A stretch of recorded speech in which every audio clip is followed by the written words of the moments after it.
This is an ancient story, but what's so wild is how modern it feels. It's a story about how one powerful man's bruised ego can weaponize an entire government, turning a personal grudge into a death sentence for thousands. And it all kicks off right here with this one, raw emotion. Deep inside the Persian Empire, a very powerful official named Haman is just consumed by rage. And we're not talking about just being a little annoyed here. This is the kind of all-consuming fury that poisons absolutely everything it touches. So that's the big question we're going to dig into, right? How on earth does that happen? We're going to trace this terrifying chain of events step by step, from a simple personal insult to a state-sponsored genocide. Okay, so the whole crisis ignites between two men. On one side, you've got Haman, the king's newly promoted right-hand man, and he is loving his power.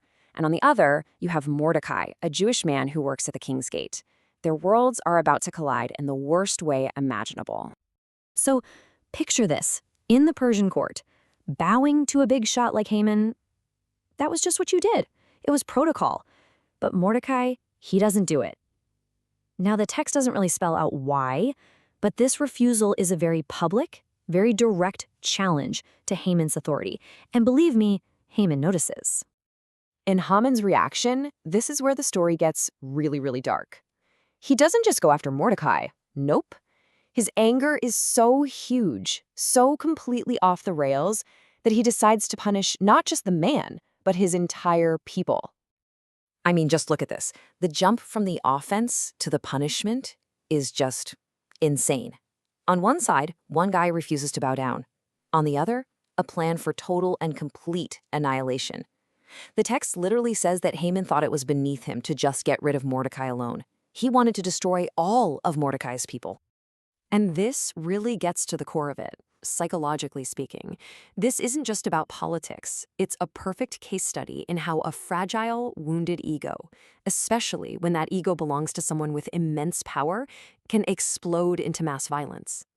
But, there might be something else going on here, something deeper, a historical reason for his rage. The text calls Haman an Agagite. Now, this could link him to the Amalekites, who were ancient sworn enemies of the Israelites. So it's possible Mordecai's refusal didn't just insult Haman, the official, it triggered this old generational hatred. Okay, so Haman has this absolutely monstrous plan. But here's the thing. He can't pull it off by himself. He needs the sign-off from the most powerful man in the world, King Ahasuerus. And the way he goes about convincing the king, it's a masterclass in propaganda. Just listen to how Haman pitches this. It's brilliant in a terrifying way. He never even says the Jewish people. He just calls them a certain people. He's using classic tricks of the trade, painting them as outsiders who are a threat to unity, claiming they're disloyal, and, this is the clincher, saying they're a drain on the economy. It's a textbook example of othering a group of people. But Haman's a smart guy. He knows words alone might not be enough. The king has a serious weakness for wealth. So after painting this ugly picture of a dangerous and unprofitable minority, he makes his final move.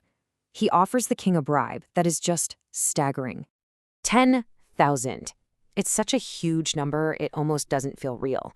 But 10,000 what? Yeah, 10,000 talents of silver. To give you an idea of how much that is, we're talking about a mind-boggling amount of money. It could have been a huge chunk of the entire Persian Empire's yearly income. It's an offer that's basically impossible to refuse. So, you see, this is way more than just a simple bribe. It's a genius, evil move that mixes bigotry with greed. Haman is basically telling the king, hey, not only can you get rid of this problem, but you can get filthy rich while you do it. He's making genocide profitable for the state. And the king says yes, just like that. And this is the moment Haman's personal hatred starts to become official, unchangeable law. This is where the bureaucracy of evil really kicks into gear. And the whole process is just chillingly efficient. The king takes off his ring, his signet ring, which is basically a symbol of his absolute power, and just hands it over. With that ring, the scribes write the decree, they seal it, and boom, it's irrevocable. It can't be changed. Then they use the empire's amazing postal system to send these death warrants to every single province. And get this, to pick the perfect day for this, genocide, Haman doesn't bring in his generals or strategists. He basically rolls the dice. He casts lots, a game of chance called Pur, to choose the date. It's such a casual, horrifying way to schedule mass murder. So the lots land on the 13th day of the 12th month, a month called Adar. But the decree?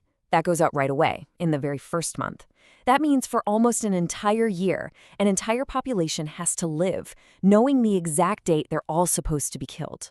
Can you even imagine the psychological torture of waiting for that day to arrive? So, there it is. The stage is set. The whole terrible plan is in motion.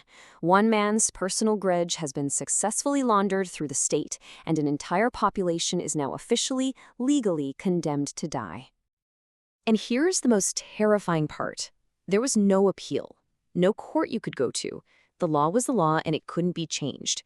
The Jewish people were now enemies of the state, and their destruction wasn't just allowed, it was commanded by the king. This whole thing is just a brutal reminder of how vulnerable a minority group can be, especially in a place that's not their native home. One day, you're just a regular citizen. The next, the political winds change, and suddenly you're a target. It just goes to show how easily human power can be turned into a weapon. So the letters are out. The dates is on the calendar. The law is absolute. The entire Persian Empire has its marching orders, which leaves us with one final chilling question. With the full might of the most powerful empire on earth poised to strike, what possible hope could there be?